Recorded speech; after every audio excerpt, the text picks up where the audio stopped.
Assalamualaikum. Saya ingin bertanya tentang teman yang berhutang tidak mau membayar. Setiap ditagih selalu beralasan.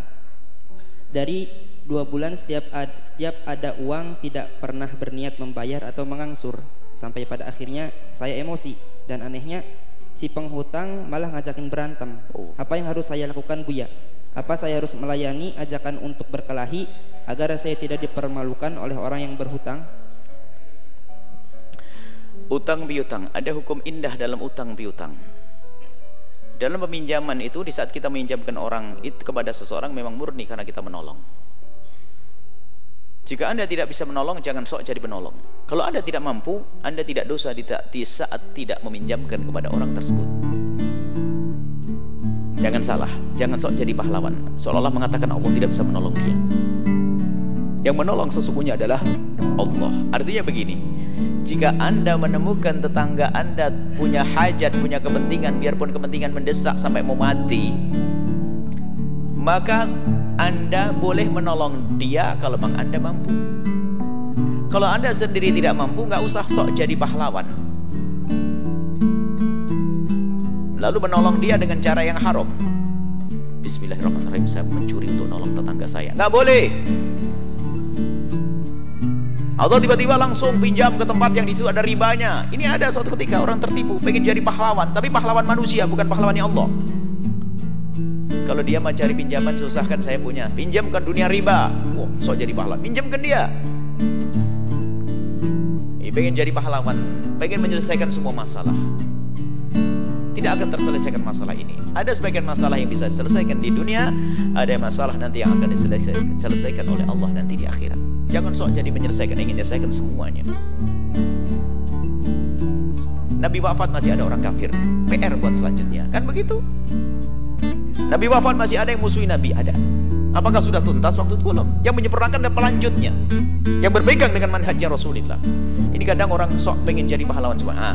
Kalau Anda ingin meminjamkan kepada seseorang, maka harus karena Allah, sehingga betul-betul dipangkas untuk memanfaatkan asas kesempatan di dalam kesempitan seseorang, nggak boleh.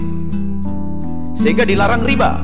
Sebab kalau orang itu sudah dalam keadaan membutuhkan sesuatu, lihat, akan diterima dengan syarat apapun. Kesempatan untuk mencekik orang yang waktu dia butuh, anaknya sakit, mau suruh rumah sakit, nggak punya obat, akhirnya nggak bisa berobat, akhirnya pinjam duit kepada kita 1 juta, baliknya 1.200.000. Dia mikirnya penting anaknya sembuh, iya nggak apa-apa, padahal kalau sadar nggak mau dia.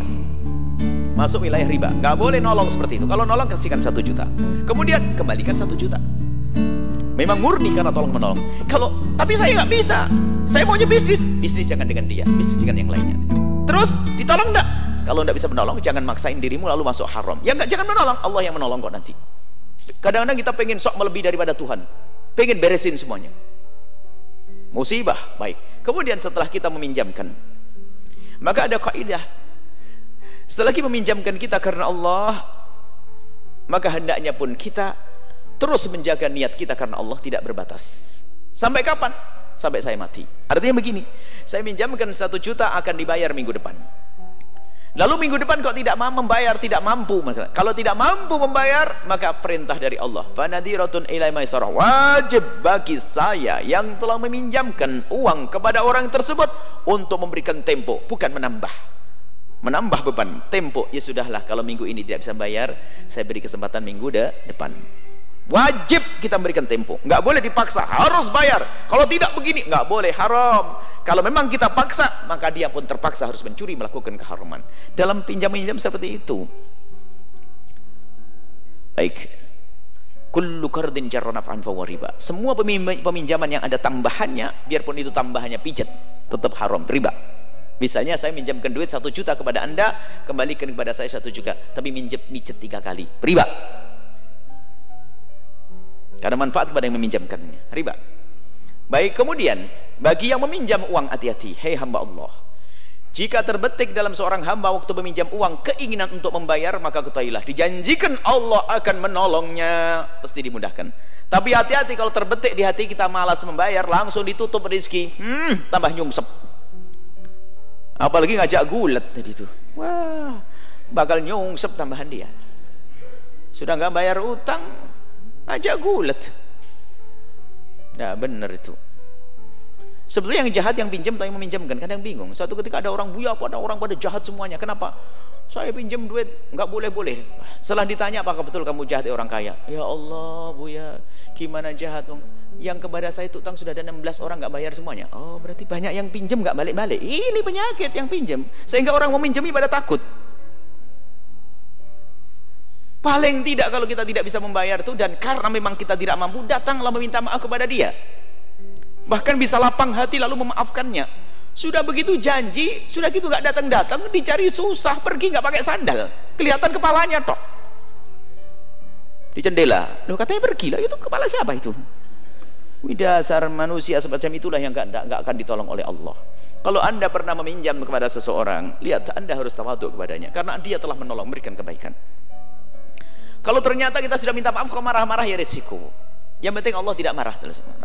Kalau Anda dimarahi, diam dan minta maaf terus karena memang Anda nggak mampu, lihat, mungkin dia akan lapang hati besok.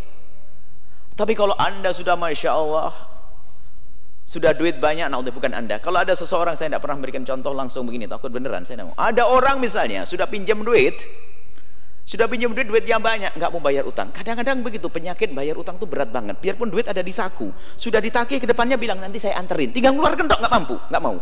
Itu setannya pinjam duit itu gede. Makanya hati-hati kalau pinjam. Ada orang hobi pinjam, sampai suaminya stres datang ke sini. Istri saya pinjam lagi, sudah saya ancam punya pinjam lagi sama kredit. Baik, kalau ternyata orang tersebut